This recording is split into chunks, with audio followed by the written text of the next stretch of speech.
Whitmore. Why are you trying to sell me out? The Whitmore mansion stood tall against the Manhattan skyline. Glass walls, polished marble floors, chandeliers imported from Milan. Power lived here. Money breathed here. But inside the East Wing nursery, power was being negotiated like a stock deal. 3 white bassinets lined the wall. 3 newborn triplets slept unaware, and across a long mahogany table, a contract sat between them. $5 million to walk away. Zariah's fingers tightened around the baby in her arms.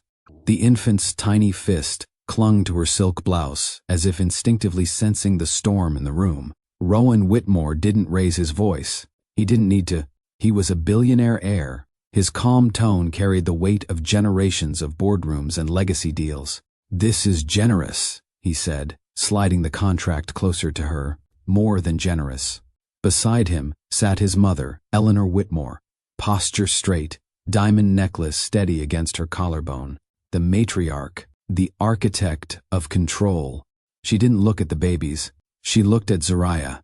"We have handled situations like this before," Eleanor said evenly. "Discretion preserves dignity. Situations, that's what they called children." The nursery air felt heavy. The nanny had already been dismissed. The lawyers were waiting downstairs. $5 million.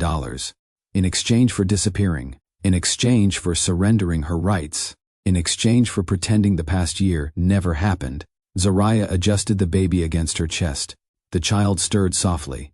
Rowan leaned back in his chair. "You were compensated well during your time here," he added. "This protects everyone." Compensated, like she'd been hired for temporary convenience. Zariah looked down at the triplets, 2 sleeping peacefully, 1 in her arms, eyes barely open. 3 lives, 3 futures. A pen lay beside the contract. The silence in the room was sharp enough to cut glass. Eleanor spoke again. "You come from modest beginnings. $5 million ensures comfort for generations. You'll never need to work again." There it was. Race, class, power. Zariah had been the scholarship student, the intern who rose quickly, the brilliant strategist who saved Rowan's struggling tech division from collapse. She had built projections that rescued millions. But when the relationship became inconvenient, she became replaceable. The narrative shifted from partner to liability. Rowan's voice lowered. "Sign it. Let's be adults." The baby in her arms let out a small cry. Zariah's jaw tightened. $5 million to vanish. $5 million to give up mornings, first steps, first words. $5 million to protect a surname that never fully welcomed her. Her eyes lifted slowly to Rowan. "Is that what your legacy costs?" she asked quietly. His expression flickered. "Just slightly." Eleanor interjected smoothly. "Legacies require protection."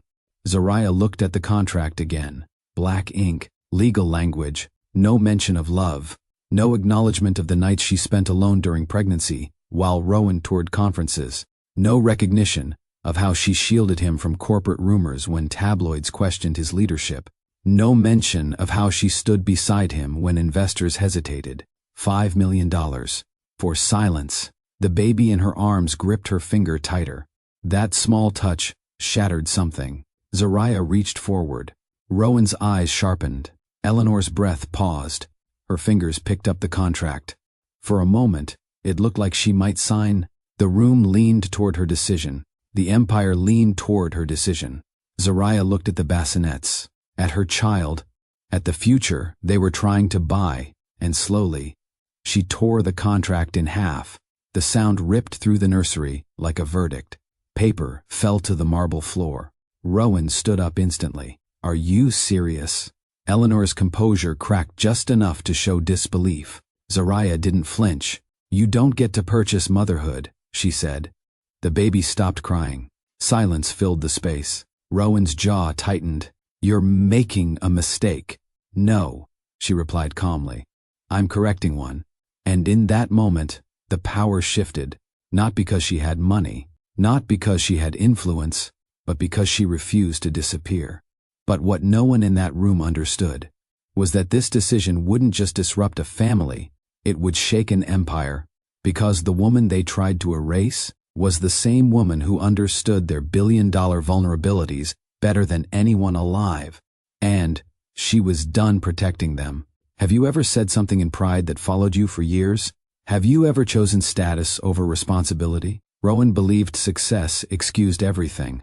But what happens when the woman you dismissed becomes your legacy?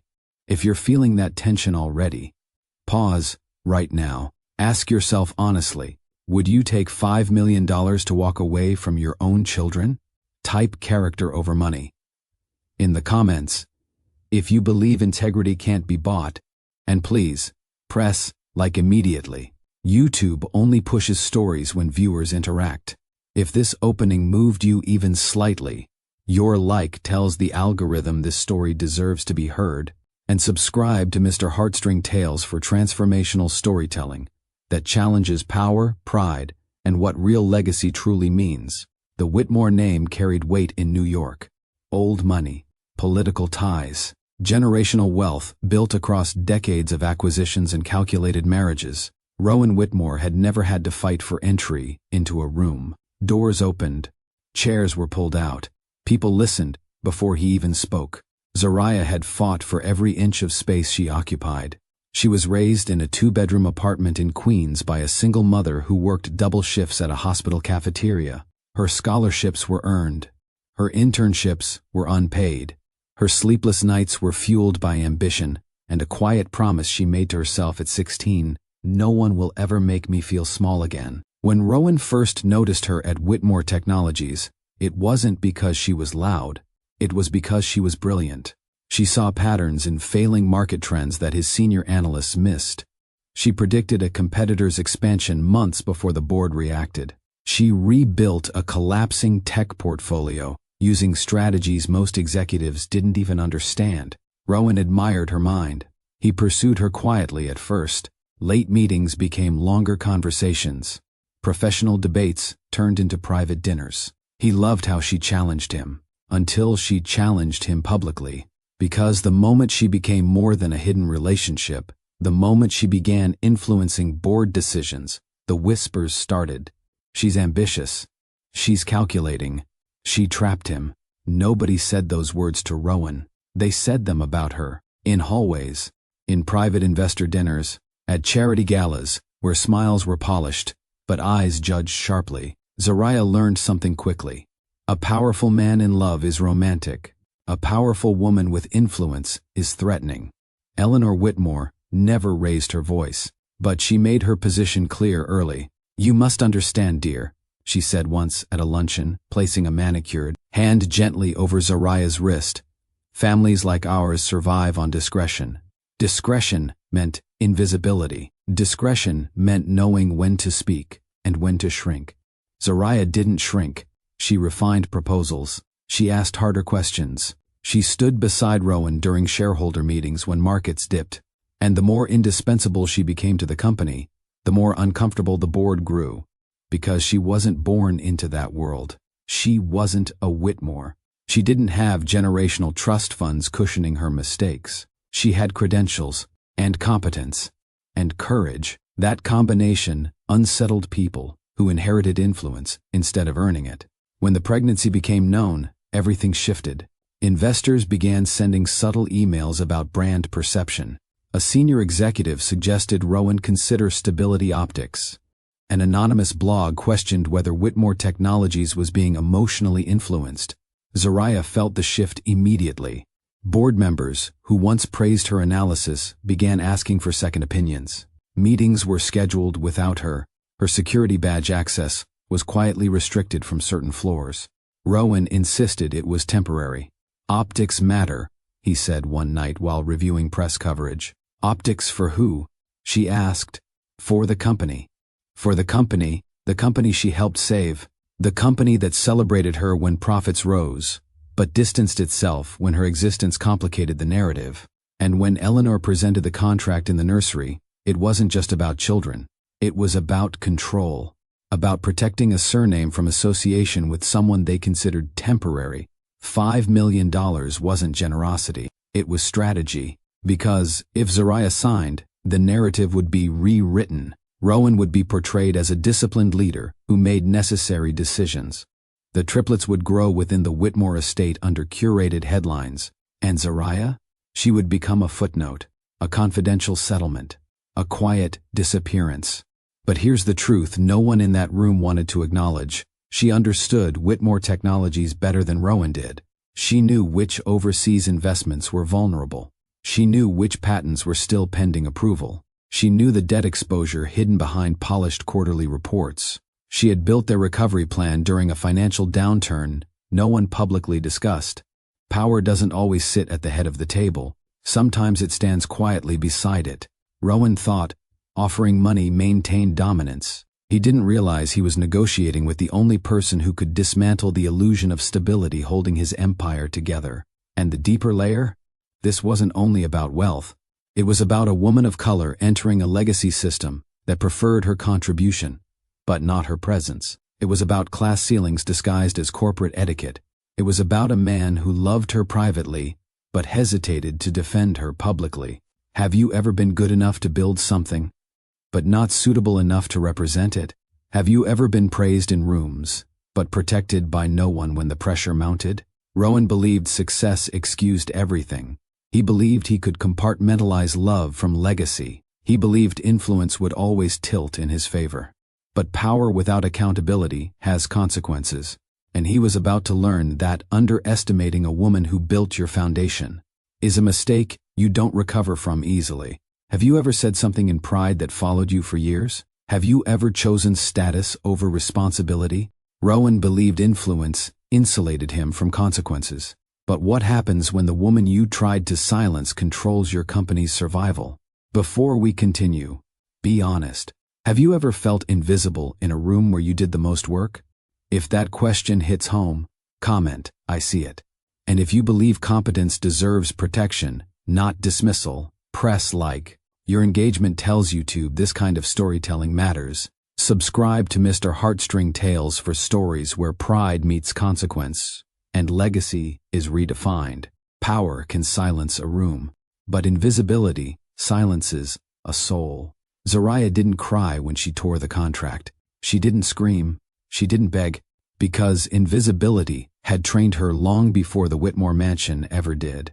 It trained her in classrooms where teachers praised her work but mispronounced her name.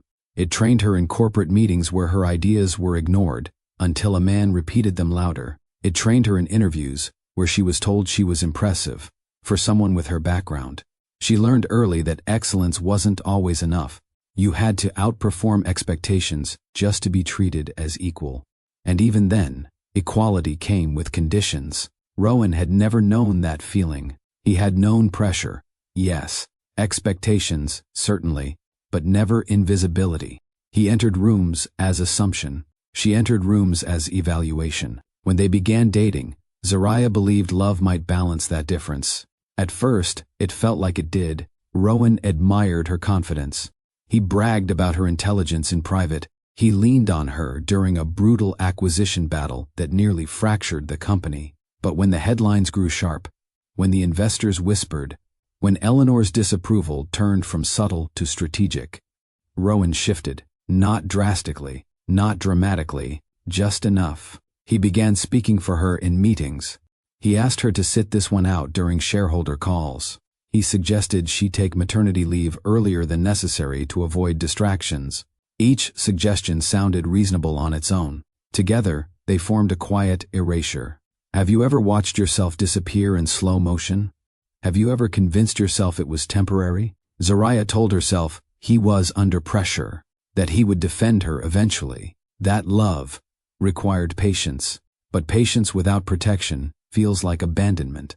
The night tabloids published an article implying she manipulated her way into the Whitmore estate. Rowan didn't publicly deny it. He said addressing it would add fuel. Fuel to what? The story was already circulating. Her name was already trending. Her reputation was already questioned. Silence can feel louder than accusation, and she felt alone in a mansion filled with staff. She felt small in rooms she once commanded. She felt like a guest in the company she helped stabilize. The triplets were conceived during a fragile season. Their relationship was already strained. Rowan was fighting board resistance. Eleanor was hosting private dinners to reassure investors. Zariah was navigating a pregnancy while watching her access slowly diminish. One afternoon, she attempted to present a revised global expansion model, something she had worked on for weeks. A senior board member interrupted her mid-sentence. "Perhaps we should let Rowan handle the strategic direction," he said smoothly. Let Rowan handle it, as if she were temporary. As if she hadn't built the first model that saved them from collapse. Rowan didn't correct him. He simply continued the presentation. And that was the moment she understood something deeper than heartbreak. Love without advocacy is isolation. Have you ever felt unseen by the very person who once celebrated you? That feeling doesn't announce itself loudly. It settles.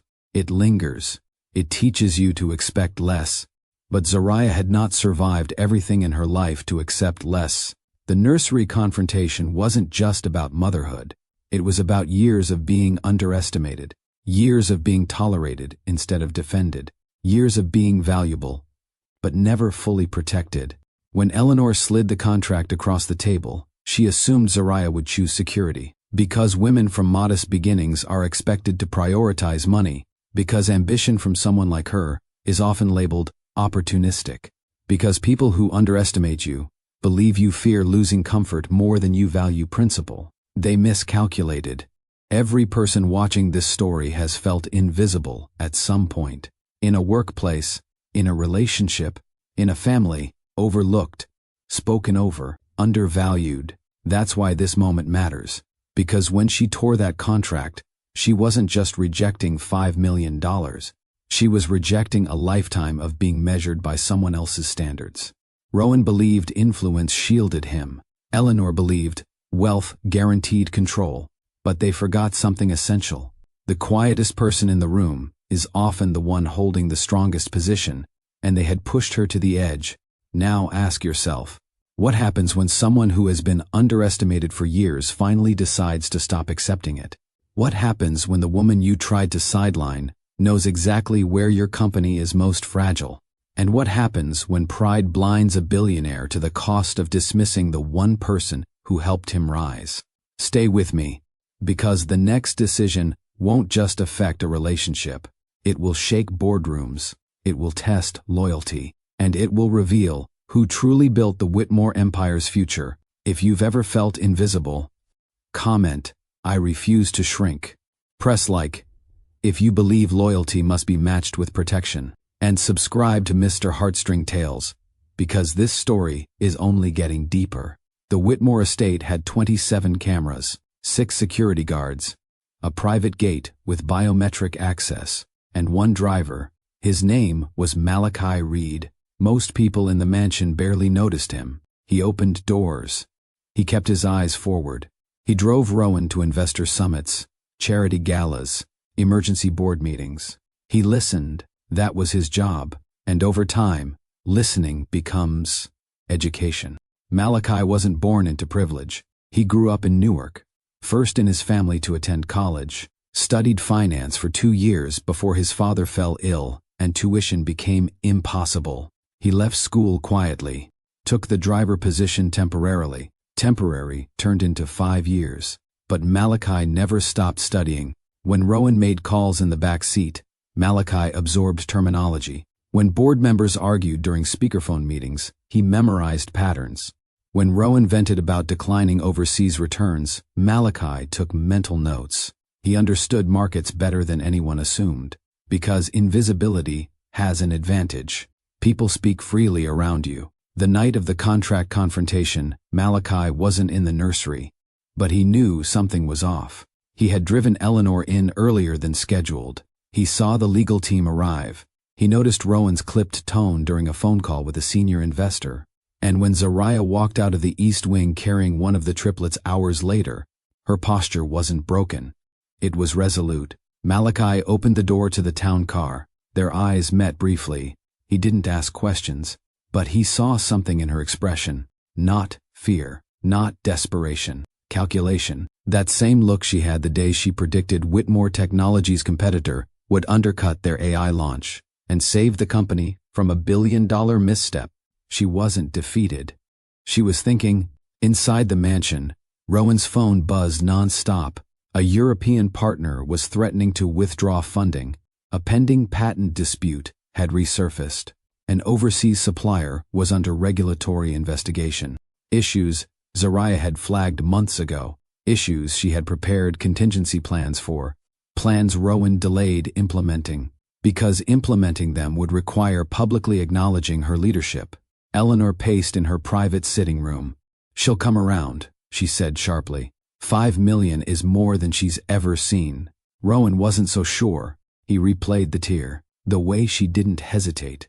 The way she looked at him without pleading. For the first time, he felt something unfamiliar. Uncertainty. Meanwhile, Zariah sat in the back of the town car. Triplet cradled gently against her chest. Malachi drove. Silence filled the space for several minutes. Then she spoke softly. "Do you follow market forecasts, Malachi?" The question surprised him. "Yes, ma'am." "What do you think about Whitmore's exposure in Southeast Asia?" He glanced in the rearview mirror, cautious. "I think they expanded too quickly, without regulatory hedges." Her lips curved slightly. "Exactly." She looked down at her child. They're about to face a liquidity strain. Malachi's grip tightened on the steering wheel, because he knew she was right. He had heard the tension in Rowan's calls. He had heard the hesitation from foreign partners. And now, the only person who had built the safeguard strategy had just walked out. Back at the mansion, Rowan received an urgent email. The Southeast Asia expansion was frozen pending review. Stock prices began dipping in after-hours trading. Investors were requesting immediate reassurance. Eleanor turned pale. "This timing is disastrous." Rowan stared at his phone. And slowly, realization formed. Zariah didn't just understand the company. She understood where it was weakest. And for years, she had quietly protected it. Not for money, not for title, but because she believed in building something sustainable. Now she had no reason to keep shielding them. The empire wasn't collapsing yet, but cracks were forming. And the only person who could reinforce the structure was sitting in the back seat of a car driven by a man no one in that mansion truly noticed. Here's the part that shifts everything. Malachi wasn't just a driver. He had once interned at a mid-level investment firm. He left when his father became ill. But he maintained relationships. He still read financial journals. He still analyzed market trends in his spare time. He recognized opportunity when he saw it. And he recognized injustice too. As he pulled up to Zariah's modest apartment building in Brooklyn, the place she kept quietly even after moving into the Whitmore estate, he turned off the engine. "Ma'am," he said carefully, "if you ever need someone to run numbers, I'm available." She studied him for a moment. "You understand what's about to happen, don't you?" "Yes." "They're going to panic." "Yes. And panic makes people reckless."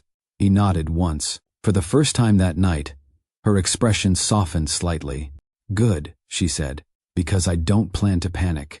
Back at the mansion, Rowan stood in his father's old office, staring at the skyline. His empire was facing pressure from 3 directions simultaneously, and the strategist who foresaw all of it, he had just tried to pay her to disappear. He whispered to himself, almost in disbelief, she wouldn't. But the truth pressed in. She could. She knew everything. Not to destroy, but to protect, if she chose. And suddenly, $5 million felt like the cheapest offer he'd ever made. She tore the contract. But what followed didn't just shock the Whitmores. It threatened the stability of a billion-dollar empire, because the woman they underestimated was the architect of their survival plan, and the man driving her away from the mansion might become the unexpected ally who changes everything. "Now I need you to lean in. Would you still offer money if the person walking away understood your deepest vulnerabilities? Would you still choose pride?"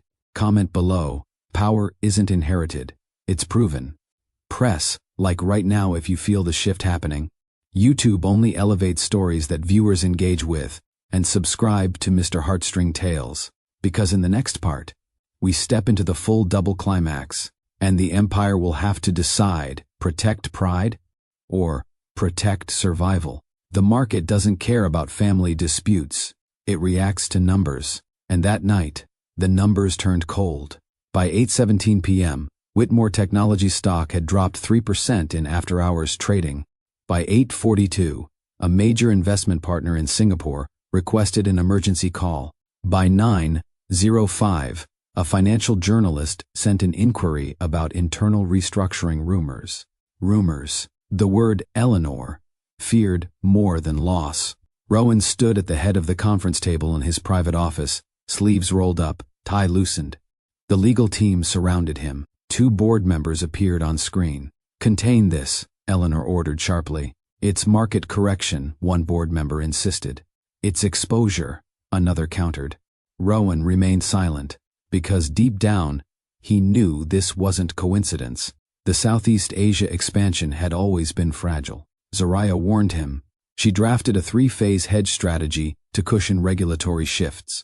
He delayed implementation. It would have meant presenting her as the architect of recovery during the next shareholder meeting. The board already questioned her influence. He thought postponing it would preserve calm. Instead, he postponed protection. Now regulatory scrutiny was tightening overseas, and the internal contingency file, password protected, written by Zariah, only 2 people had full access. Her and Rowan. A junior analyst spoke hesitantly. "Sir, the fallback model in our system references an encrypted attachment. It appears incomplete." Rowan's jaw tightened. "It's not incomplete," he said quietly. "It's hers." Silence filled the room. The board member on screen frowned. "Then call her." Eleanor stiffened immediately. "Absolutely not." Rowan didn't respond, because pride and survival were standing on opposite sides of the table. Meanwhile, across the river in Brooklyn, Zariah sat at her kitchen table with a laptop open. 1 triplet slept in a bassinet beside her. The other 2 were at the pediatric unit for routine observation, premature but stable. She logged into a secure cloud system. The full contingency model illuminated her screen. Regulatory hedges, diversified supplier chains, emergency liquidity adjustments. She had built it months ago. She never deleted it. She simply waited. Malachi sat across from her quietly, reviewing printed financial summaries he had requested from a contact. "You predicted the compliance audit in second quarter," he said, impressed. "I predicted they would ignore it," she corrected. Her voice carried no bitterness, just clarity. "You're not planning to sabotage them," Malachi said carefully. She looked up. "I built that company. I don't destroy what I build. Then why leave?" Her eyes drifted to the sleeping baby. "Because I won't beg to be acknowledged." Back in Manhattan, Rowan's phone vibrated again. Another partner, threatening to withdraw. Eleanor paced behind him. "If you reach out now, you validate her leverage," she warned. "She doesn't want leverage," Rowan replied. More to himself than to her. "How do you know?" He hesitated, because he wasn't sure anymore. That uncertainty unsettled him more than the stock dip. Rowan had always believed control meant anticipating every move. But Zariah's strength wasn't impulsive. It was patient, measured, strategic. And he had underestimated how deeply she understood the architecture of his empire. A senior board member leaned forward on screen. "Rowan, this isn't about ego. If she holds the only complete hedge model, you need her cooperation." The word cooperation echoed. Not authority, not dominance. Cooperation. The balance of power was shifting. And for the first time in his life, Rowan Whitmore felt what it meant to need someone publicly. He stared at the skyline outside his office window. He could double down, fight the dip, spin the narrative, protect pride, or he could make the one call his mother feared. Across Brooklyn, Zariah closed her laptop gently. "I'm not chasing them," she said. Malachi nodded. "You shouldn't. They'll call." "You're certain?" "Yes." Confidence didn't raise her voice. It steadied it. She wasn't gambling. She was calculating. Because she knew something Rowan was only beginning to realize. An empire isn't sustained by inheritance. It's sustained by intelligence. And the intelligence that fortified Whitmore Technologies was no longer sitting at the boardroom table. Rowan picked up his phone. His thumb hovered over her name, Zariah Reed Whitmore. The hyphen had once symbolized unity. Now it symbolized fracture. Eleanor stepped closer. "Think carefully." He looked at her.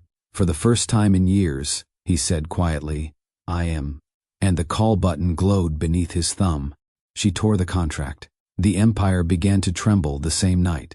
Now the question isn't whether she'll answer, it's what she'll demand. Because this is no longer about $5 million. It's about acknowledgement, protection, respect, and whether a billionaire will humble himself before the woman he tried to dismiss. Let me ask you something powerful. If someone underestimated you for years and suddenly needed your help, would you answer? Or would you let them feel the weight of their decision? Comment below. Respect before rescue. Press like immediately. If you feel the shift in power, YouTube elevates stories when viewers engage, and this story is only beginning. And subscribe to Mr. Heartstring Tales, because in the next chapter, Rowan makes a decision that will either save his empire or expose how fragile inherited power truly is. Before Manhattan boardrooms, before Whitmore contracts, before billion-dollar exposure, there was Atlanta, not the polished skyline visitor's photograph, but the neighborhoods where front porches mattered, where neighbors watched each other's children, where strength was not inherited, it was practiced daily. Zariah Reed grew up in southwest Atlanta, in a brick duplex with creaking wooden floors and a magnolia tree in the yard that bloomed every spring whether money was tight or not. Her childhood was not defined by lack. It was defined by structure. Her father, Isaiah Reed, worked as a city bus mechanic. His hands were always rough, always stained slightly with oil no matter how much he scrubbed them. He believed in discipline and dignity. Her mother, Lorraine Reed, owned a small hair salon on Cascade Road. Crowned and coiled. It wasn't glamorous, but it was respected. Atlanta raised her with rhythm, not chaos. With correction, not cruelty. With pride, not entitlement. From a young age, Zariah understood something many people learn too late. Your environment does not limit your vision. It sharpens it. The Atlanta air carried music from passing cars, sermons from open church doors, and laughter from backyard cookouts. It carried expectation too. Her parents didn't tell her she was lucky. They told her she was capable, and capability meant responsibility. That responsibility followed her long before she stepped inside the Whitmore mansion. It shaped how she spoke, how she studied, how she refused to shrink. Atlanta did not raise a woman who could be bought. It raised a woman who could build. The Reed household operated on principles.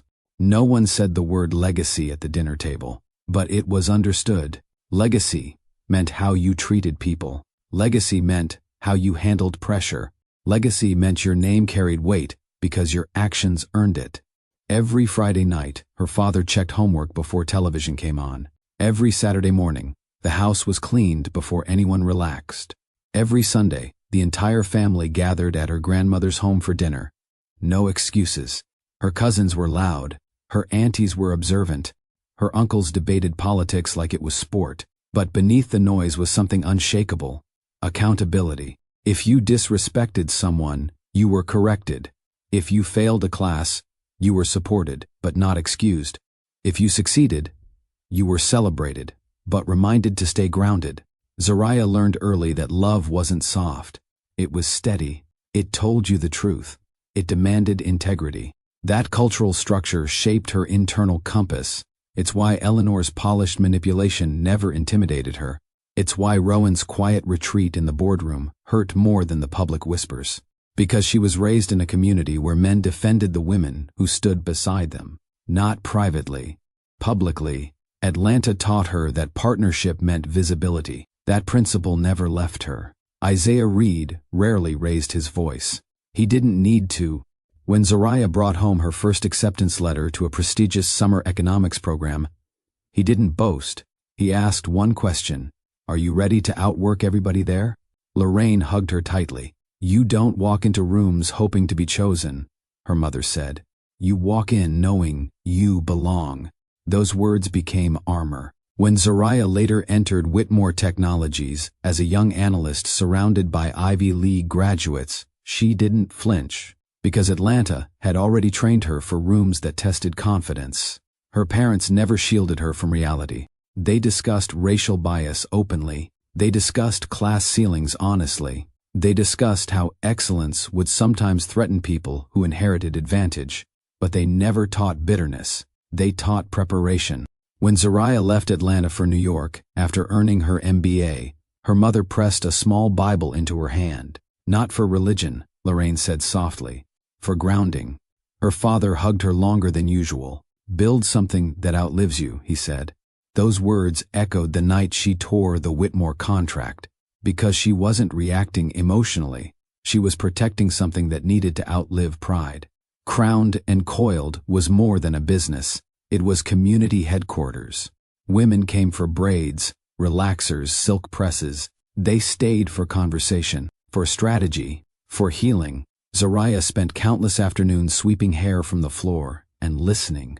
She listened to women discuss workplace discrimination, to single mothers navigating child support systems, to entrepreneurs balancing side businesses with full-time jobs, to teachers exhausted from underfunded schools. She learned negotiation by listening to women barter prices respectfully.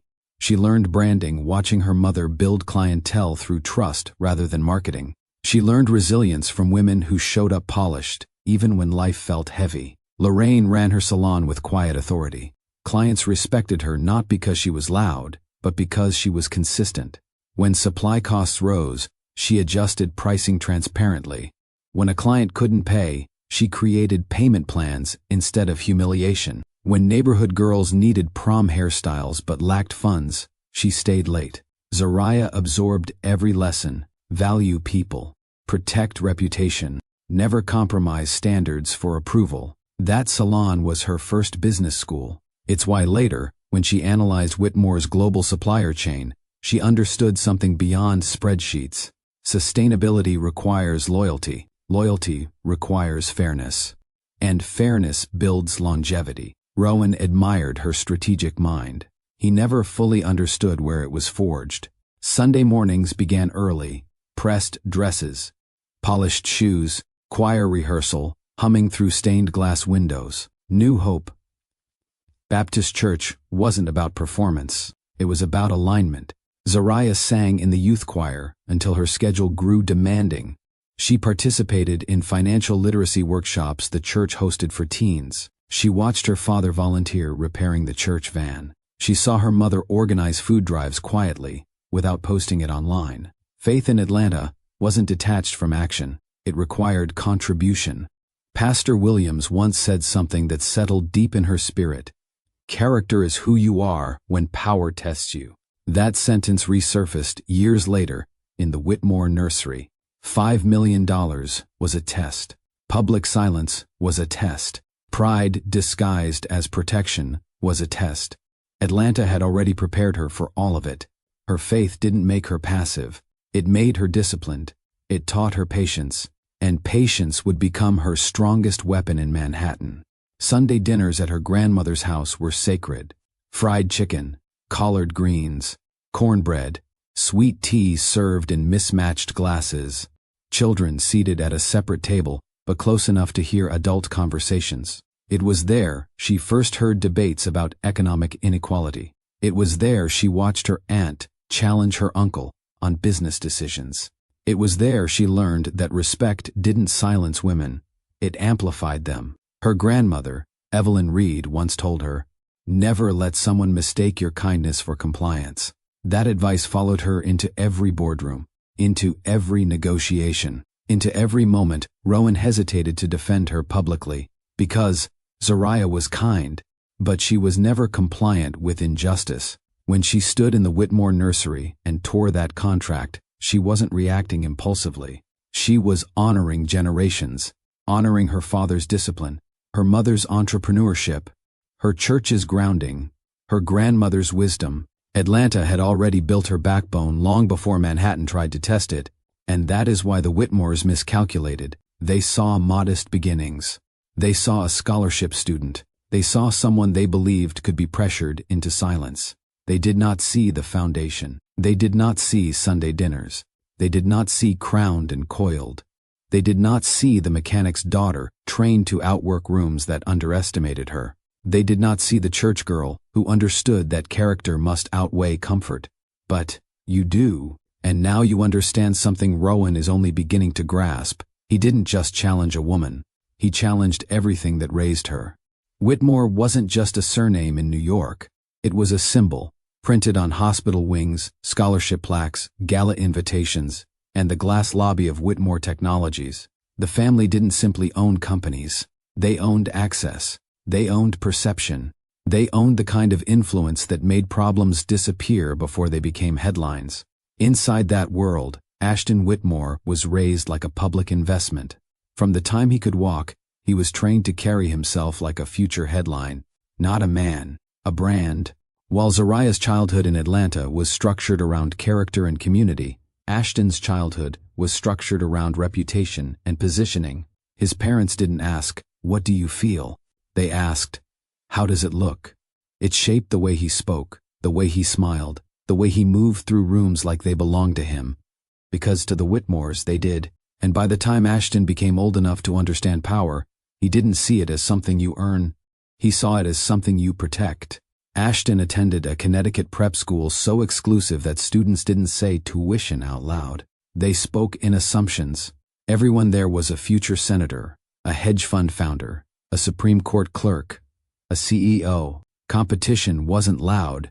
It was polite, a handshake that disguised a challenge, a compliment that hid a warning. Ashton learned early how to dominate without appearing aggressive. He learned how to let other people speak first, so he could measure their insecurity. He learned that the right connections could carry you further than the right grades. He excelled, anyway, not because he needed to, because the Whitmore family didn't tolerate good enough. Every semester ended with a call from home, not asking about friends, asking about rankings. He played lacrosse because it signaled discipline. He studied economics because it signaled seriousness. He joined debate because it trained him to win with words instead of fists. By graduation, Ashton had mastered the Whitmore formula: be polished, be untouchable, never give anyone a reason to question your control. As an adult, Ashton's Manhattan penthouse looked like a magazine spread, floor-to-ceiling windows, art that cost more than most homes, a private elevator that opened directly into the living room. The space didn't feel lived in. It felt curated. Like everything in his life, it was designed to communicate one message: you cannot reach me. In that same city, Zariah had once fought to be seen in conference rooms filled with men who assumed she didn't belong. Ashton had never questioned belonging. He questioned who deserved proximity. He hosted private dinners for investors, where the menu was chosen by a consultant and the seating was strategic. He didn't just do business. He shaped loyalty. And even with all that luxury, Ashton's world was disciplined. No messy relationships, no unpredictable friends, no public mistakes. Because the Whitmores didn't recover from scandals, they prevented them. Summers in the Hamptons weren't vacations for the Whitmores. They were maintenance, fundraisers, private yacht gatherings, charity events that looked like generosity but functioned like networking. Ashton grew up watching his parents make deals over dessert and finalize partnerships during tennis matches. The Hamptons taught him something critical. People don't just marry for love. They marry for alignment. Who you date can raise your stock. Who you marry can stabilize your future. In that world, love was permitted, only if it didn't disrupt the plan. Ashton became an expert at being charming without being vulnerable. He learned how to make someone feel chosen without ever promising they'd be kept. It wasn't cruelty. It was training. Aspen winters meant snow, exclusivity, and quiet control. The Whitmores didn't ski to relax. They skied to be seen by the right people. Ashton's childhood memories weren't of playful family moments. They were of whispered conversations, private meetings, and constant reminders that everything they did reflected on the name. Even family photos were strategic. If you looked happy, it meant stability. If you looked united, it meant strength. If you looked flawless, it meant the empire was safe. This is where Ashton perfected the calm expression that made him famous in business magazines. Nothing rattled him publicly, even when things were falling apart privately. That restraint would later become both his strength and his flaw, especially when he crossed paths with a woman raised on truth, not polish. Ashton's mother, Claudine Whitmore, believed reputation was a form of security. She was elegant, calculating, and always prepared. She didn't chase attention. Attention came to her. Ashton's father, Bennett Whitmore, believed legacy was a contract you sign with your bloodline. His affection was real, but measured. He praised results more than effort. He respected obedience more than emotion. Their family values were simple. Legacy. Your name must remain powerful long after you're gone. Reputation, perception is protection. Strategic marriages, love is optional, alignment is not. In the Whitmore world, marriages weren't just romantic decisions. They were mergers, and the Whitmores had rules about who could merge with them. That's why Zariah was never meant to become more than a controlled chapter in their story. And it's why Ashton, raised to protect the name, would eventually face the one problem wealth can't solve: a woman who refuses to be minimized. Chicago welcomed the Whitmores with the kind of respect money buys quietly. The fundraiser was held in a historic downtown venue, with crystal chandeliers and a stage draped in velvet. Donors arrived in tailored suits and designer dresses, smiling like generosity was effortless. The event's theme was children's literacy, but the subtext was influence. Donations weren't only about books, they were about visibility. Sponsors had their names projected on screens. Executives took photos with educators. Everyone wanted to be associated with children and hope. Ashton was the keynote panelist, introduced as the future of responsible tech philanthropy. He sat on stage with perfect posture and a calm expression, looking like he had been built for applause. Zariah attended because she was invited by a partner organization connected to educational grants. She wasn't there to be impressed. She was there to evaluate, and she already suspected something most people in that room didn't want to admit. Many philanthropists donate to feel clean, not to create change. The moderator asked a soft question about the importance of technology in education. Ashton answered smoothly. Beautiful words, polished delivery, inspiring tone. The crowd nodded. Zariah listened carefully. She heard the gaps. When the Q&A opened, Zariah stood.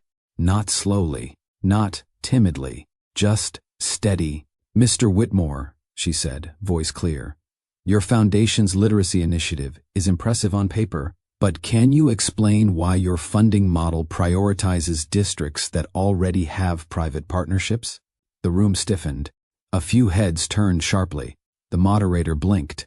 Ashton's eyes locked onto her, curious, not angry. Zariah didn't stop. Children who need resources most are often in districts without donor networks. Why is your approach designed around convenience instead of need? Silence spread across the audience. This wasn't the kind of question donors enjoyed. It sounded like accountability. Ashton leaned toward the microphone. "You're suggesting we should fund districts with less infrastructure?" "I'm saying your model rewards districts for already being connected," Zariah replied. "That isn't equity. That's optics." A soft ripple moved through the crowd.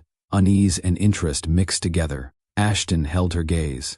Most people challenged him privately. She challenged him where reputation mattered.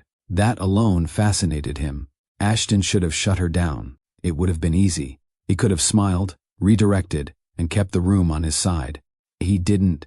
Instead, he paused, long enough for the audience to sense something real had entered the conversation. "You're knowledgeable," he said. "What's your name?" "Zariah Reed." He repeated it carefully, as if he wanted to remember it. "Ms. Reed," he continued, "you're right that need should guide funding. But logistics determines speed. We can't help anyone if implementation collapses." Zariah's eyes narrowed slightly. "That sounds like a justification for avoiding hard places." Ashton's mouth curved, not mocking, impressed. "No," he said. "It sounds like someone who's tired of pretending easy solutions fix deep problems." The moderator looked relieved, sensing the moment wasn't crashing. It was evolving. Ashton didn't feel threatened. He felt challenged. And he wasn't used to being challenged by a woman who didn't need his approval. The room still listened, but now it wasn't listening for inspiration. It was listening for tension. Zariah sat down, heart steady, expression controlled. Ashton continued answering questions, but his eyes drifted back to her more than once. Not in a careless way, in a focused way, like he'd found something rare. Because chemistry isn't always flirtation. Sometimes it's recognition. Zariah recognized polish. Ashton recognized conviction. After the panel, donors applauded. People moved toward Ashton immediately, eager for photos, eager for access. He smiled and shook hands, but his attention wasn't on the people praising him. It was on the woman who didn't. Zariah stood near the back, speaking with an educator about grant structures. She wasn't trying to be seen. She simply belonged there. Ashton watched her for a moment longer than necessary. For the first time all evening, his smile looked less rehearsed. Ashton approached her between clusters of guests, not with security, not with assistants, just him. "Zariah Reed," he said, "you made the room uncomfortable." "Good," she replied. "Comfort doesn't educate children." He let out a small breath that sounded like restrained laughter. "You didn't come to flatter anyone." "I didn't come for anyone," she said. "I came for the cause." Ashton studied her face like he was reading an equation. "What do you do?" "Strategy," she answered simply. "Research, financial modeling, program design, corporate." "Sometimes." He nodded slowly. "Your question was sharp. It was honest." He held her gaze. "Honesty in rooms like this is rare." Zariah didn't soften. "Honesty is normal where I'm from." That sentence landed with quiet weight. Ashton wasn't ignorant. He understood what she meant. Different worlds, different training, different definitions of normal. He extended his hand. She looked at it for a beat before shaking it. His grip was firm. Hers was firmer. That was the first spark. Two forces meeting, neither bending. Ashton wanted to keep talking. Zariah was already calculating what his interest meant. Not romantically first, strategically. Men like him didn't approach women like her without intention. He didn't flirt. He tested. "You should meet my team," he said. "We could use your perspective." Zariah's eyes held steady. "Or, you could use me as proof you listen." His expression sharpened, surprised by the directness. "You assume I'm performing." "I assume wealthy men protect optics," she replied. "It's what they're trained to do." Ashton's tone softened slightly. "And what are you trained to do?" Zariah didn't hesitate. "Survive rooms that don't want me in them." That answer revealed the future conflict without announcing it. Because Ashton was raised to guard the Whitmore name, Zariah was raised to guard her dignity. And those two instincts don't blend easily. Ashton watched her step away to speak with the educator again, his mind still on her. He came to Chicago to polish his image. He left that fundraiser with something else entirely. A woman's voice in his head, unbought, unafraid, and impossible to ignore. And somewhere far away, in New York, the Whitmore empire was already under pressure, which meant any connection between Ashton Whitmore and Zariah Reed would not stay simple, not with legacy involved, not with reputation watching, not with a family that treated relationships like business. This meeting was never supposed to happen, yet it did, and it opened a door neither of them could close easily. The first time Ashton invited Zariah to his Manhattan penthouse, she didn't dress to impress. She dressed to remain herself.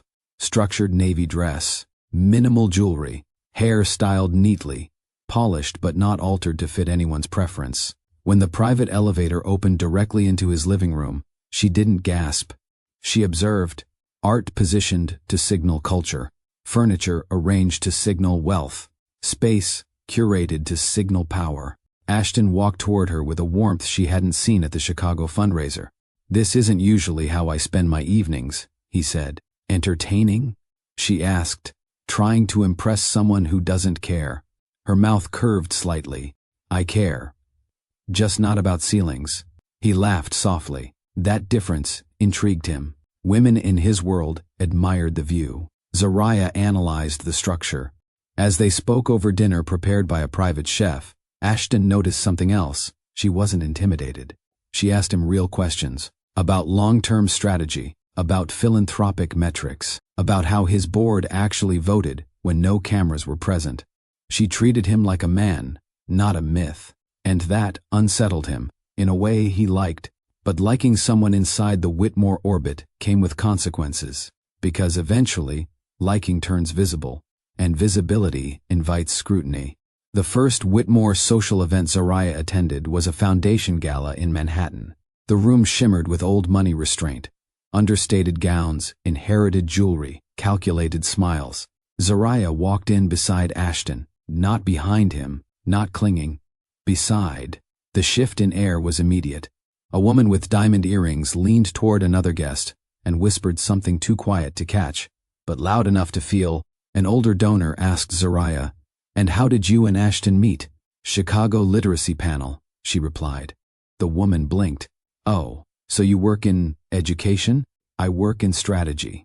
"For a nonprofit?" "For whoever requires structural correction," Zariah answered calmly. The donor's smile thinned. Another guest commented, "It's wonderful Ashton is supporting diverse partnerships." Diverse, not intelligent, not accomplished. Diverse, Ashton heard it.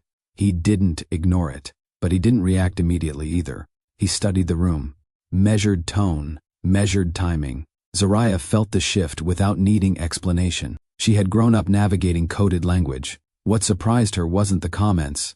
It was how openly they were delivered, because they assumed she wouldn't challenge them here. Whitmore spaces functioned on politeness layered over exclusion, and she was disrupting the pattern simply by standing there confidently. Claudine Whitmore approached with elegance sharpened by assessment. "Zariah," she said smoothly, "Ashton mentioned you were impressive in Chicago." The pause before impressive carried weight. "Thank you," Zariah replied evenly. Claudine's eyes scanned her, not rudely, but clinically. "And where did you say you were educated?" "Emory for undergrad, Columbia for my MBA." "Ah," Claudine nodded. "Scholarship?" "Yes." A polite silence followed. Claudine's smile never dropped. "You must be very ambitious." "I am," Zariah answered. "So is your son." Claudine tilted her head slightly. "Ashton carries expectations," she said. "His world is demanding." "I imagine it is. And it requires alignment." The word hung between them. Zariah understood the message. This isn't about affection, it's about suitability. Claudine continued softly, "Public perception matters greatly to our family." Zariah held her gaze. "Perception should follow integrity," she said, "not replace it." Claudine's eyes sharpened. For just a moment. There it was, the first quiet clash. No raised voices, no open rejection, just two women measuring each other, one guarding legacy, the other guarding dignity. Within weeks, whispers spread. "She's strong-minded. She's calculated. She knows exactly what she's doing. Is this serious? She doesn't seem traditional." The word traditional surfaced repeatedly. It was a safe way to express discomfort. Zariah attended more events. Each time, someone tested her. A venture capitalist asked if she understood high-level portfolio structures. She explained global liquidity, hedging better than he could. A socialite joked about Southern charm. Zariah replied, "Atlanta raised me to value substance over charm." She didn't lose composure. She didn't retreat. But she noticed something else. Ashton watched carefully, not embarrassed, not detached, observant. He was seeing the coded environment he grew up in through different eyes. And it unsettled him, because he had once believed his world was neutral. Now he saw it required defense. The turning point came during a private dinner hosted by Whitmore. A senior partner made a comment mid-conversation. "Well, Ashton has always dated intelligently. This one certainly adds perspective." Adds perspective. As if she were an accessory. Zariah was about to respond. Ashton spoke first. "Zariah doesn't add perspective," he said calmly. "She challenges systems, including mine." The table quieted. Bennett's fork paused mid-air. The partner chuckled lightly. "Of course, I meant no offense." "I know," Ashton replied, "but clarity matters." It wasn't dramatic. It wasn't loud. But it was public. And in Whitmore culture, public correction signaled commitment. Claudine noticed. Bennett noticed. The circle noticed. Later that evening, Ashton turned to Zariah in the car. "I won't let them reduce you." She studied him. "Words are easy," she said. "I know. Defense has to be consistent." He nodded. "For you, it will be." That moment deepened something between them, because protection, to Zariah, meant more than affection. It meant alignment. Dating Ashton wasn't glamorous. It was strategic navigation. She adjusted to private jets. He adjusted to her directness. She attended foundation meetings. He listened more when she critiqued his philanthropic models. But tension grew beneath the surface. Whitmore expectations tightened. Claudine began inviting Ashton to events where Zariah was not included. Business associates asked subtle questions about long-term compatibility. Zariah sensed the undercurrent. Ashton felt it too. He had been raised to choose alignment over emotion. Now he was choosing someone who didn't align neatly with family plans. And that choice would eventually demand sacrifice. Because two worlds can attract, but they don't merge without resistance. And the resistance was building quietly. When Zariah invited Ashton to Atlanta for Sunday dinner, she didn't warn her family gently. She announced it, "He's coming." Her mother paused mid-seasoning. Lorraine raised one eyebrow. Does he know what that means? He will. Ashton arrived in Atlanta, wearing confidence, but not arrogance. He left the driver at the airport. Zariah insisted, "You're walking in like everyone else." The Reed home smelled like cornbread and roasted chicken. Voices carried through the house before they even stepped inside. Ashton felt something unfamiliar. Noise without calculation. Warmth without performance. Isaiah Reed opened the door. He didn't smile immediately. "You, Ashton?" "Yes, sir." A pause. "You play any sports?" Ashton blinked. "Lacrosse." Isaiah nodded slowly. "We'll talk." Inside, cousins pretended not to stare. Aunties didn't pretend at all. Lorraine hugged Zariah first, then assessed Ashton with sharp maternal precision. "You hungry?" she asked. "Yes, ma'am." "Good. You'll need strength." The table filled quickly. Food passed. Eyes watched. The questions started. "So what exactly do you do?" An uncle asked. "Technology investments." Meaning, "I manage strategic expansions and risk mitigation." The uncle nodded slowly. "So when things fall apart, you're responsible." Ashton smiled carefully. "Sometimes." "And what happens when my niece is disrespected?" Lorraine asked calmly. The table quieted instantly. Ashton didn't deflect. "She won't be." Isaiah leaned back. "That wasn't the question." Ashton met his eyes. "Then I address it directly." A beat of silence. Isaiah nodded once. "Good." Cousin Malik asked loudly, "You rich?" The table burst into laughter. Ashton relaxed slightly. "I do well," he said. Malik grinned. "You ever cut grass?" "No." "You will today." More laughter. But beneath the humor was evaluation. They weren't testing his money. They were testing his humility. Zariah watched carefully. She wasn't embarrassed. She was protective. Because Atlanta didn't audition for approval. It examined character. Ashton noticed something important. No one cared about his last name. They cared about how he treated her. Later, Lorraine pulled Ashton aside into the kitchen. She wiped her hands slowly before speaking. "My daughter doesn't need saving," she said. "I know. She needs partnership." "Yes, ma'am." Lorraine studied him. "You come from power. That's fine. But power can make people forget gratitude." "I won't forget," he said quietly. She nodded once. "That's what I'm watching." This was different from Claudine's assessment. Claudine measured alignment. Lorraine measured integrity. Two mothers, two philosophies. One son caught between them. After dinner, Isaiah and Ashton stood outside near the magnolia tree. The air was thick with Georgia humidity. Isaiah crossed his arms. "You love her?" Ashton didn't hesitate. "Yes." "Define love." Ashton inhaled. "Protection, respect, growth." Isaiah watched his eyes. "And when my daughter challenges you publicly?" Ashton remembered Chicago. "I listen." A long silence followed. Then Isaiah nodded. "Good answer." It wasn't approval. But it wasn't rejection. Ashton left Atlanta different. He had faced scrutiny, without power shielding him. He had answered questions without assistance. He had eaten at a table where legacy wasn't wealth. It was character. Zariah watched him say goodbye to her parents respectfully. She saw something shift. Because for the first time, Ashton stepped into her world fully. No penthouse, no gala, No curated applause, just family, just accountability, just truth. And that Sunday dinner became a turning point. Because now both worlds had seen each other, and the collision that once felt distant was moving closer. Ashton did not propose impulsively. He calculated everything in business.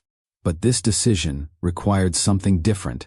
After Atlanta, after standing beneath the magnolia tree answering Isaiah's questions, after watching Lorraine evaluate him without flattery, something settled inside him. He was no longer negotiating affection. He was choosing alignment. He knew what it would cost. Claudine would resist. Bennett would analyze. The board would whisper. But for the first time in his life, Ashton felt something stronger than obligation. He felt conviction. He invited Zariah to Charleston under the pretense of a quiet weekend retreat.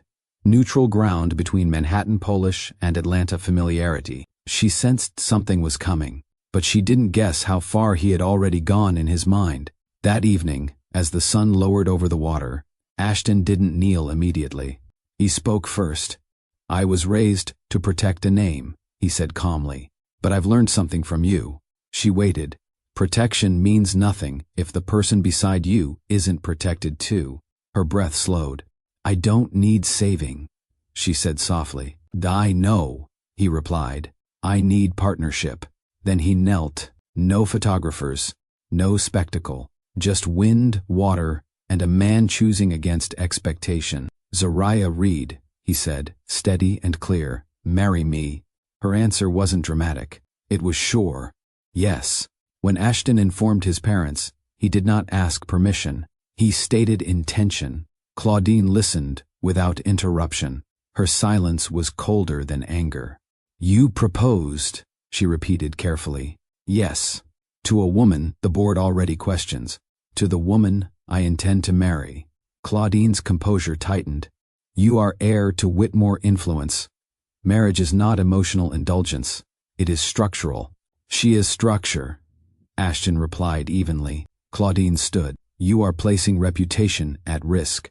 "She is not a risk." Claudine's voice lowered. "She challenges publicly. She does not soften. She does not blend. She doesn't need to," Ashton said. For the first time, Claudine allowed irritation to surface. "You were not raised to be reckless." "I'm not being reckless," he answered. "I'm being decisive." That was the moment Claudine realized something had shifted. Her son wasn't rebelling. He was choosing, and she had no leverage strong enough to reverse it. Bennett Whitmore approached the engagement differently. He requested a private conversation in his office. "Marriage," Bennett began calmly, "is optics." "It's more than that," Ashton replied. "In our family, it is optics first." Bennett folded his hands. "Your mother is concerned. I know. The board is watching. I know. And investors will interpret this union as strategic positioning." Ashton met his father's gaze. "It is strategic." Bennett raised an eyebrow. "Explain." "She strengthens systems," Ashton said.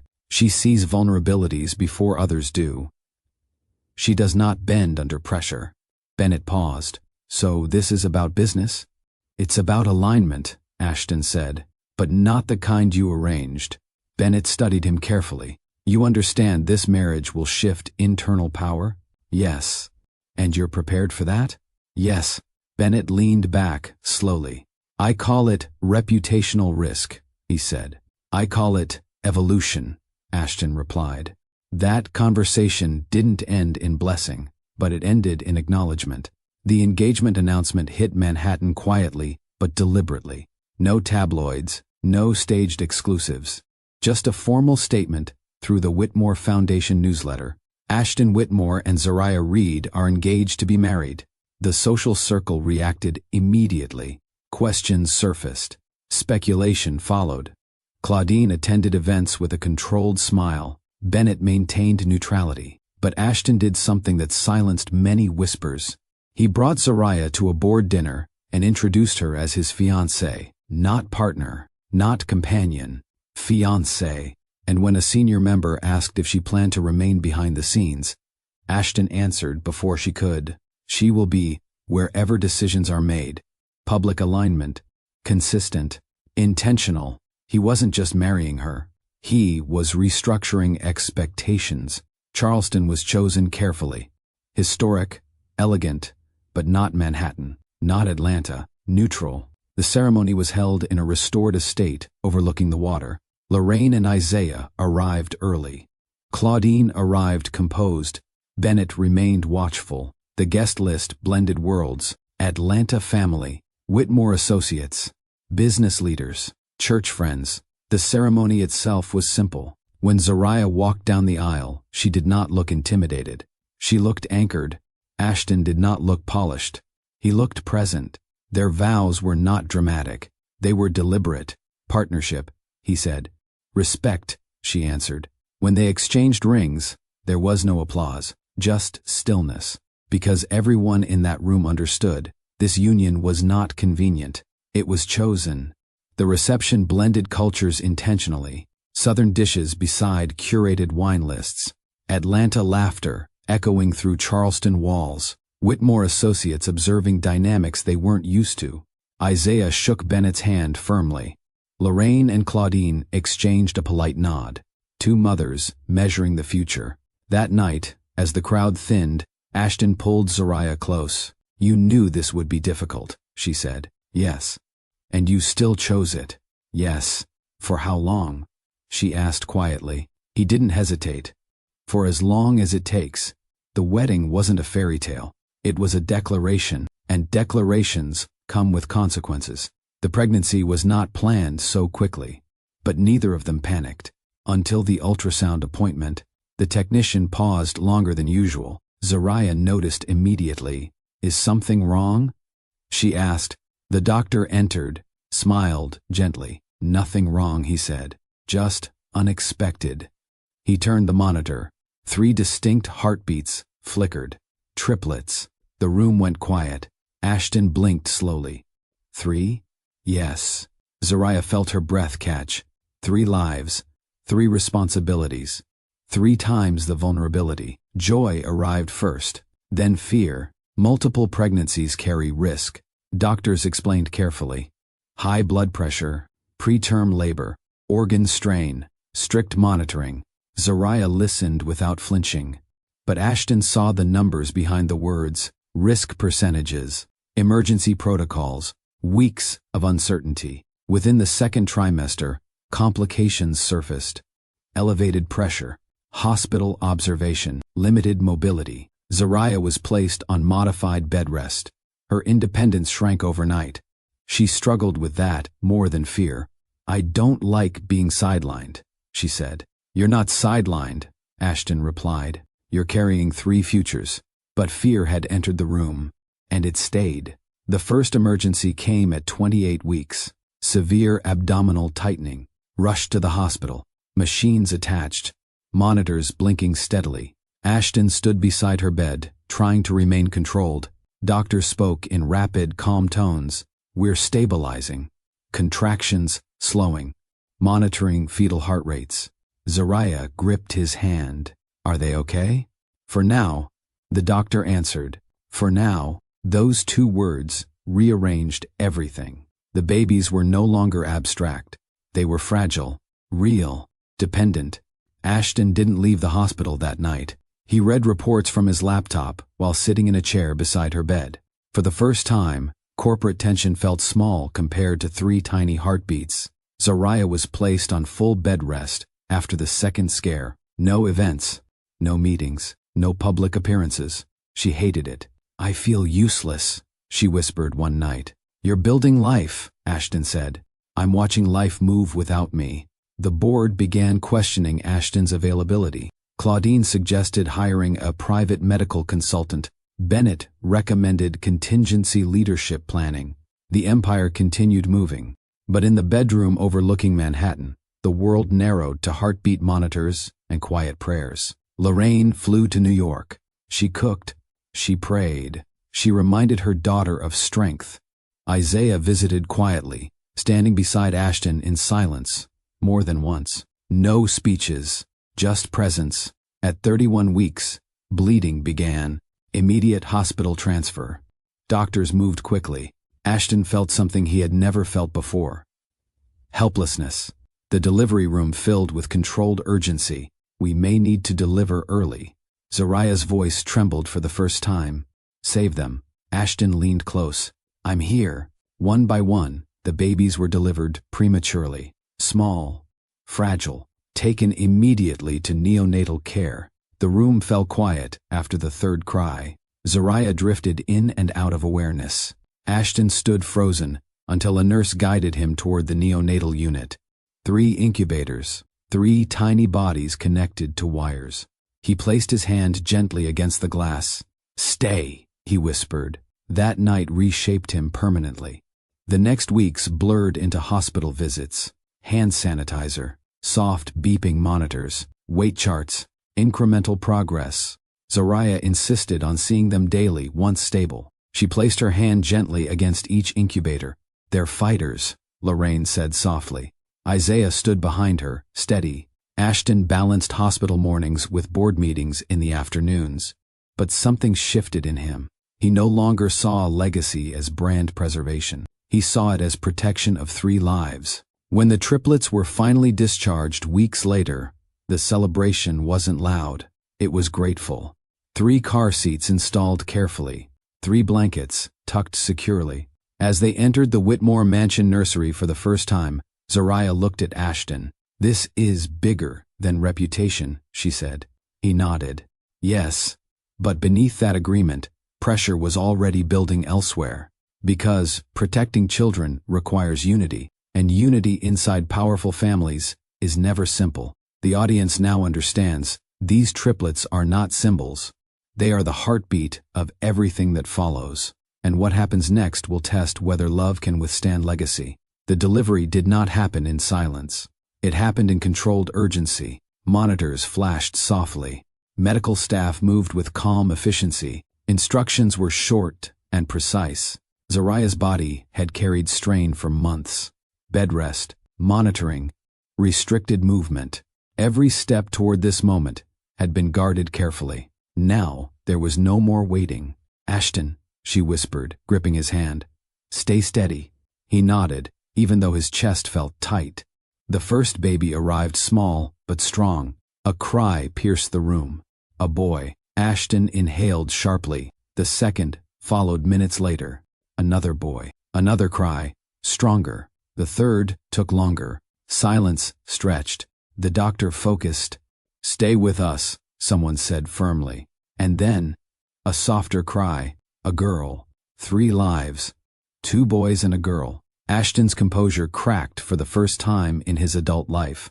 He cried openly, not controlled, not measured, not strategic, just a father, seeing the future shift in front of him.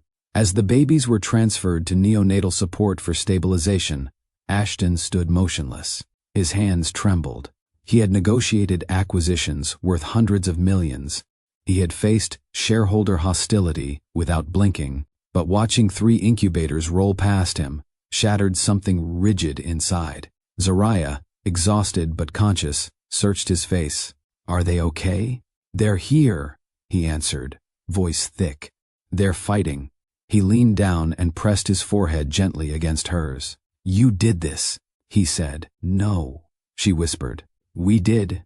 The doctor spoke about weight percentages, oxygen levels, monitoring windows. Ashton barely processed the terminology. All he could see were 3 tiny hands, 3 fragile beginnings, 3 reasons to become more than what he had been trained to be. Days later, once stability improved, they finalized the names.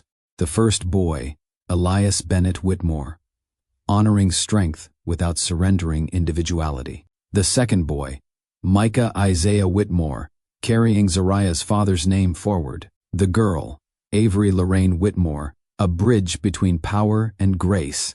The names were deliberate, not decorative. Zariah insisted the Reed lineage be present. Ashton agreed without hesitation. When the official birth announcement was drafted for the Foundation newsletter, Claudine reviewed the wording carefully. Reed Whitmore? She asked coolly. Yes, Ashton said.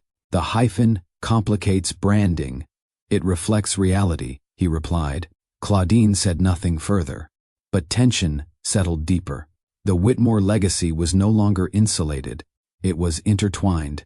When the triplets were brought home, the nursery in the Manhattan estate no longer felt ornamental. It felt alive. 3 bassinets aligned beneath soft lighting, 3 monitors humming quietly. Ashton stood in the doorway longer than necessary that first night.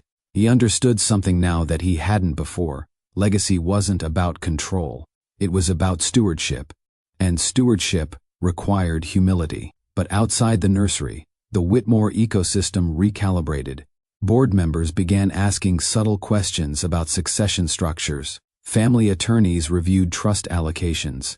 Claudine hosted a private luncheon celebrating continuity.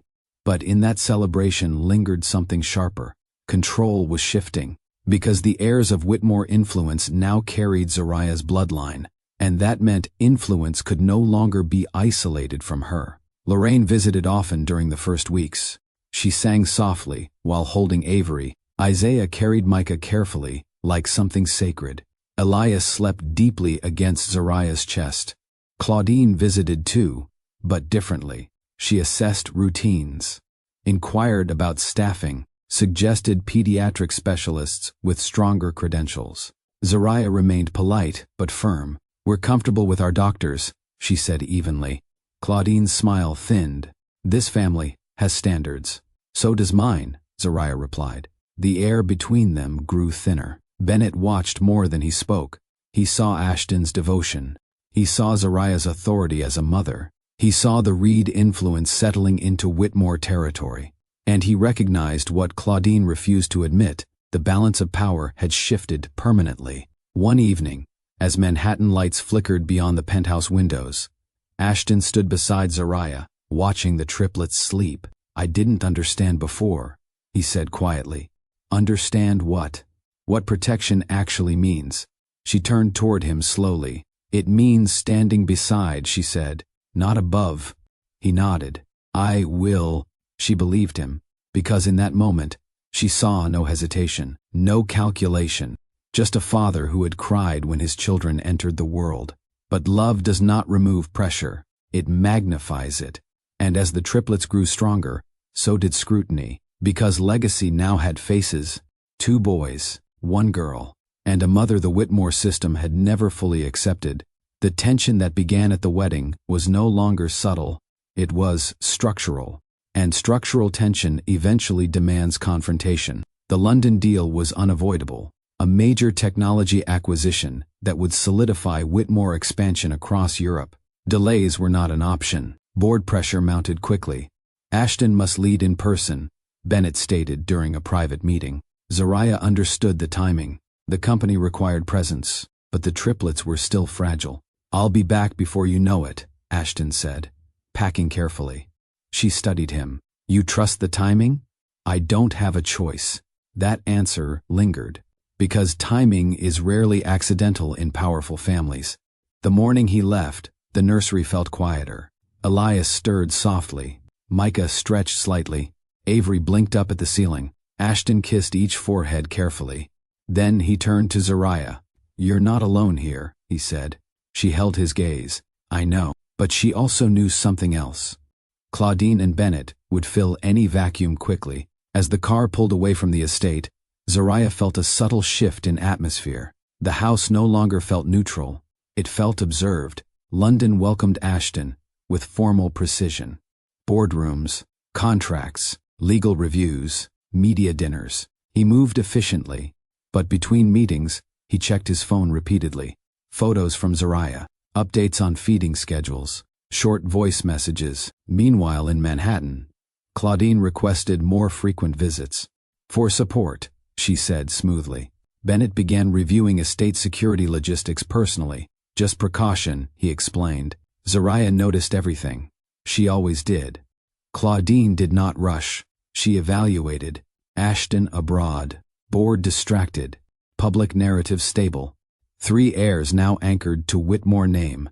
She met privately with family attorneys, asked hypothetical questions, discussed contingency frameworks, never explicitly against Zariah, always framed as protection of legacy. Bennett listened carefully. He did not interrupt, but he did not object either, because in their world, absence creates openings. and Ashton was absent. Conversations shifted tone. "Have you considered how demanding this life will be?" Claudine asked one afternoon, while holding Avery. "I have," Zariah replied. "Raising Whitmore heirs requires sacrifice." "All children require sacrifice," Zariah answered calmly. Claudine's eyes sharpened. "Some sacrifices are strategic." The word settled heavily.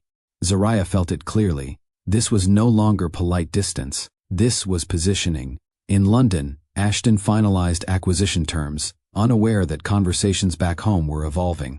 In Manhattan, Claudine and Bennett aligned quietly, legal language drafted carefully, options discussed discreetly. Zariah remained composed, but alert. The triplets slept peacefully in the nursery, unaware that legacy discussions were circling around them. And somewhere between London boardrooms and Manhattan marble floors, the idea that would become the $5 million offer began forming, not in chaos, in calculation. The offer wasn't emotional, it was strategic. And when Ashton boarded his return flight, he had no idea that the most significant negotiation of his life would not happen in a boardroom, but in his own nursery. The request came calmly. "Claudine would like a private conversation," the estate assistant said gently. Zariah was in the nursery when the message arrived. Elias slept in the left bassinet. Micah's monitor blinked softly in the center. Avery's tiny fingers curled around a blanket, embroidered with her name. The nursery had become her anchor, safe, structured, guarded. When Claudine entered, she was not alone. Bennett followed behind her, and behind them, an attorney Zariah recognized from the wedding estate documentation. No greeting lingered long, no small talk softened the air. Claudine took a seat without asking. Bennett remained standing. The attorney placed a leather folder carefully on the marble-top table near the bassinets. The symbolism was not accidental. This conversation would happen in the presence of the heirs. The folder opened slowly. Inside was a document stamped and formatted with deliberate precision. Claudine's tone was controlled. "We have drafted a resolution intended to ensure stability." Zariah did not sit. She remained standing beside Avery's bassinet. "What kind of resolution?" Bennett answered. "One that protects the children." The attorney slid the contract forward. $5 million. Lump sum disbursement. Immediate transfer upon signature. Zariah did not touch the paper. "Continue," she said calmly. Claudine's voice remained smooth. "This agreement facilitates a private transition." "Transition to what?" Zariah asked. "To clarity," Claudine replied. The room felt smaller. The attorney adjusted his glasses and began outlining terms.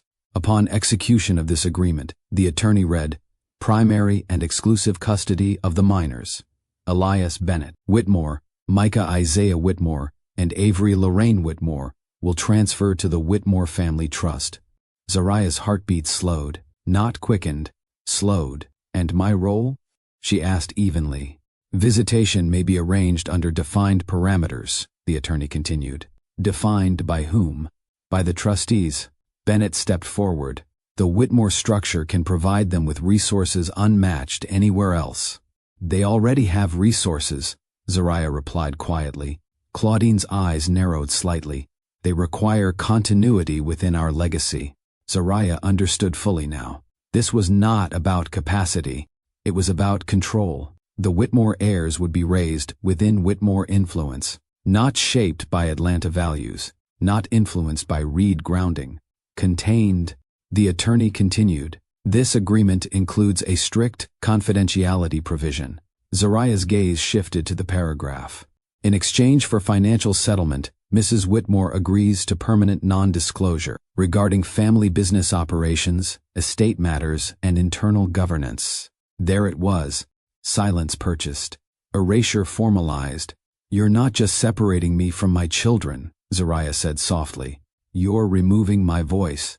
Claudine responded carefully. "This is about discretion." "It's about containment," Zariah corrected. Bennett's expression hardened slightly. "This arrangement ensures reputational protection." "For whom?" she asked. Neither answered immediately, because the truth was obvious. For the Whitmore name. The final clause carried the heaviest weight. Permanent marital dissolution, the attorney stated, with no future claim to Whitmore assets beyond the settlement provided. $5 million. In exchange for custody transfer, confidential silence, permanent separation. Claudine folded her hands neatly. We believe this resolution benefits all parties. All parties? Zariah repeated. You married into extraordinary wealth, Claudine continued. We are prepared to ensure you leave comfortably. The implication hovered. They believed she married for money. Bennett added quietly.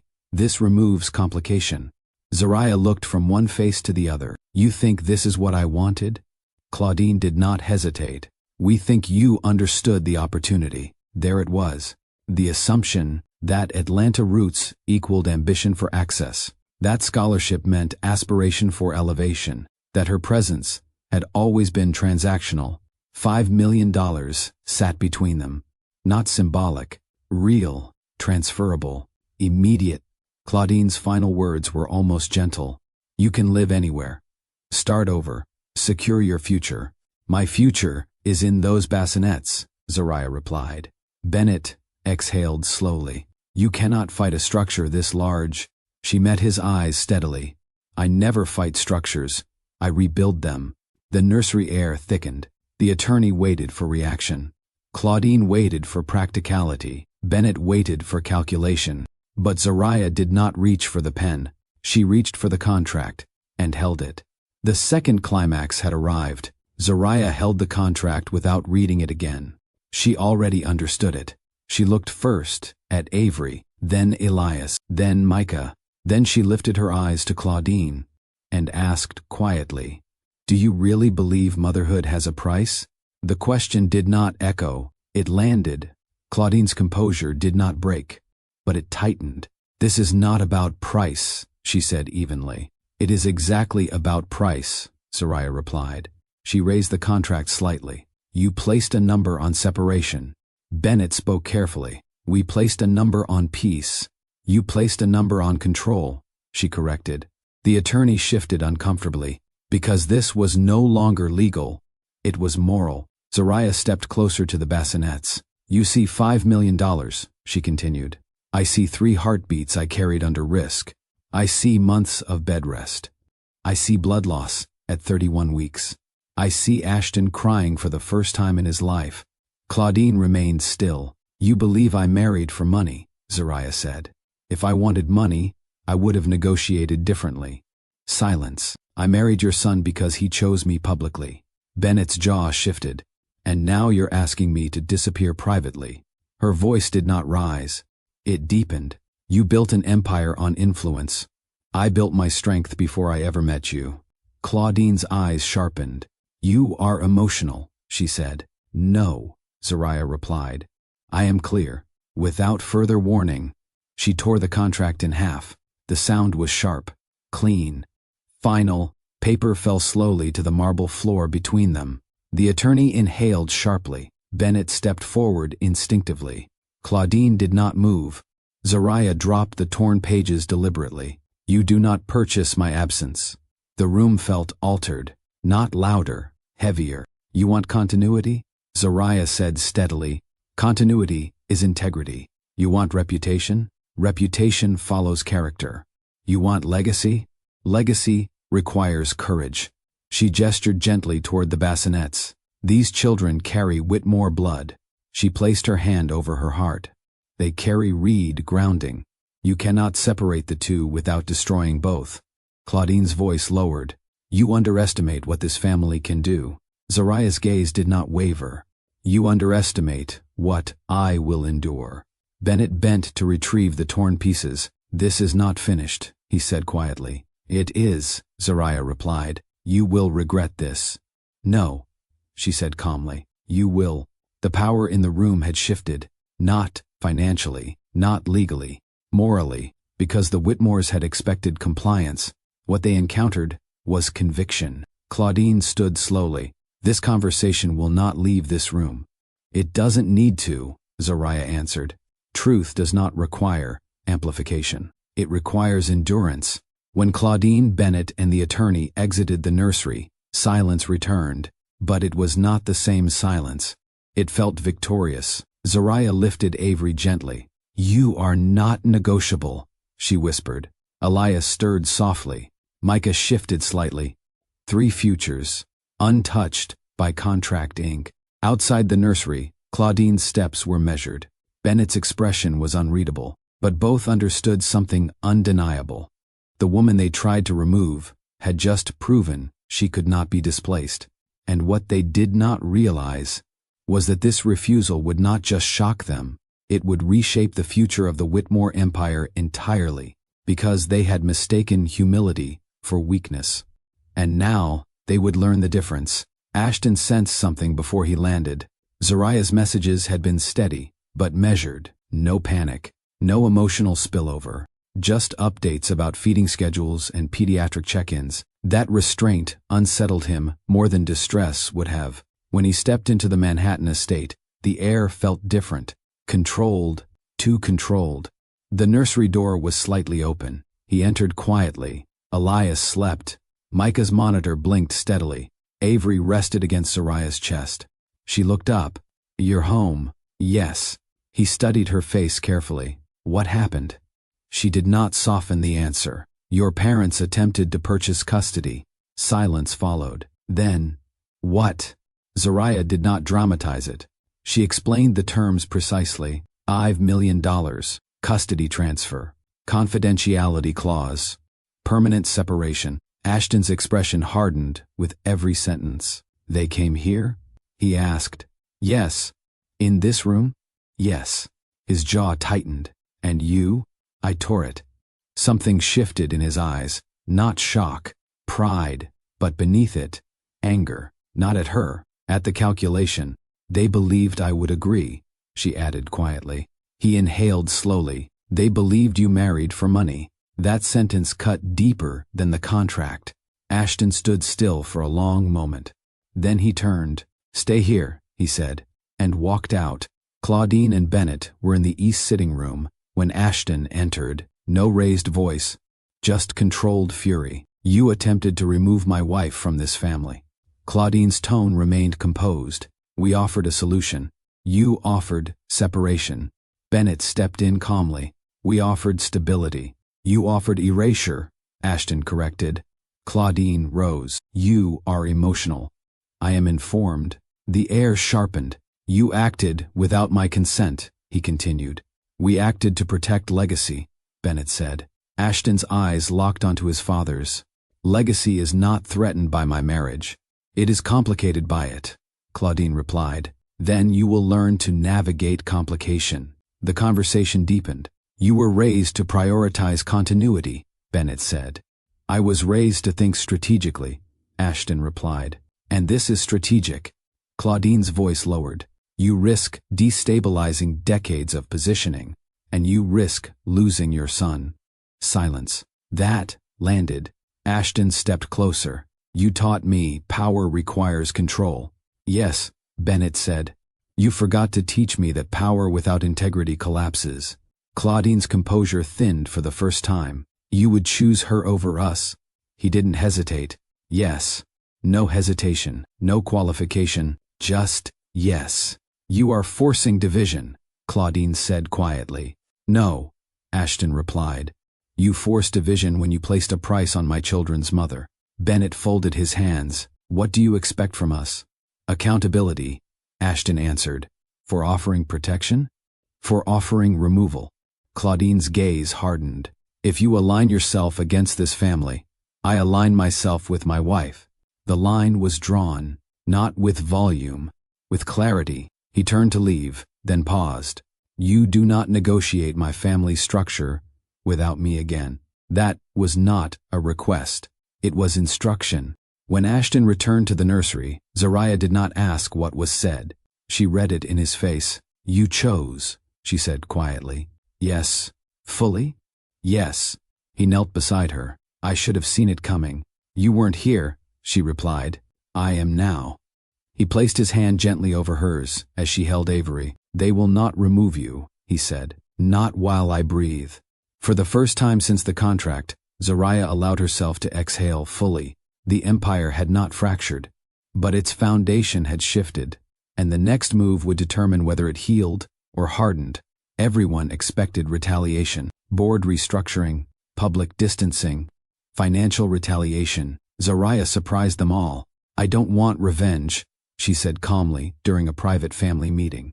Claudine's expression flickered. "Then what do you want?" "Repair." Bennett leaned forward. "Define repair."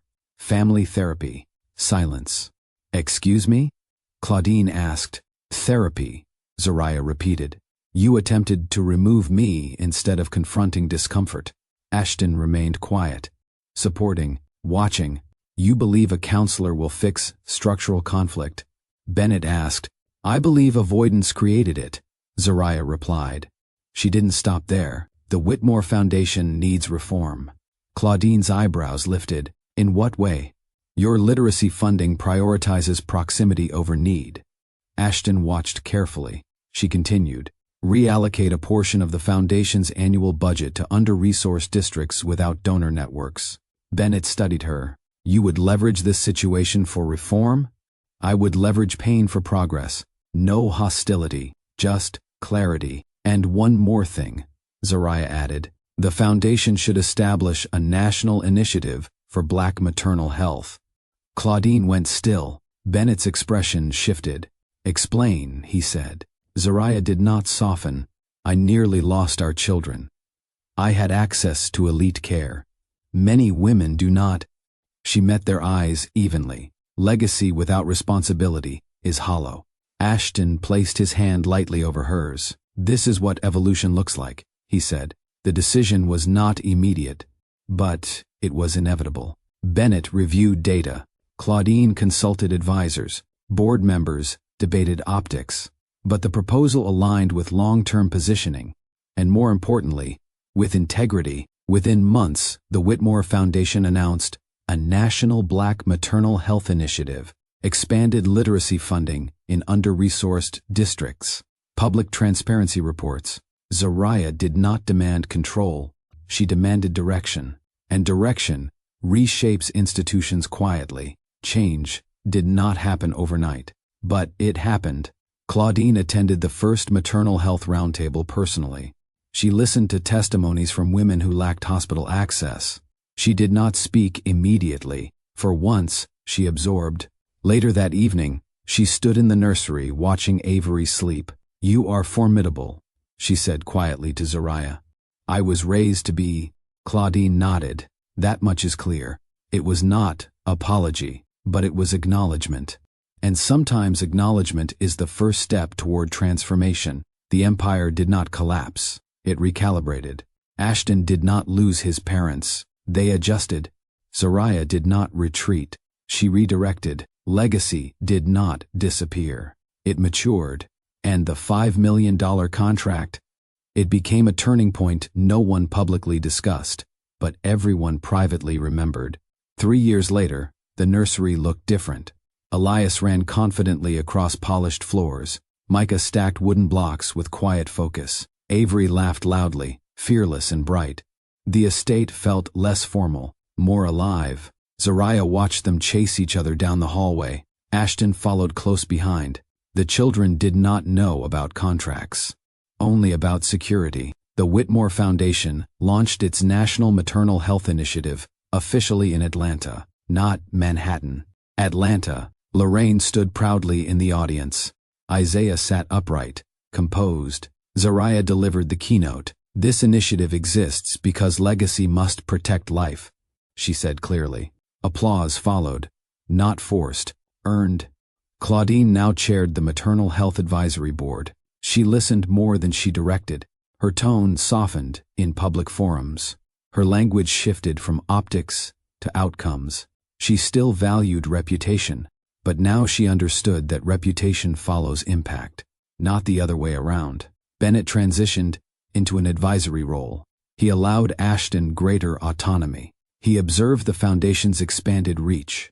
"You were right," he said once privately. Ashton nodded. "It wasn't about rebellion," he replied. "It was about alignment." Sunday dinners alternated between Manhattan and Atlanta. Magnolia trees and penthouse windows existed in the same calendar. The children grew hearing both sides of their story: strength and structure, faith and finance, character and capital. No part erased, no part superior, integrated. The narrator closes quietly. Some men inherit companies, some inherit legacies, but the bravest ones choose love over control. Power built on fear fractures. Power guided by integrity expands. And when motherhood was tested with a price, one woman proved something no contract could contain: love cannot be negotiated. It must be honored.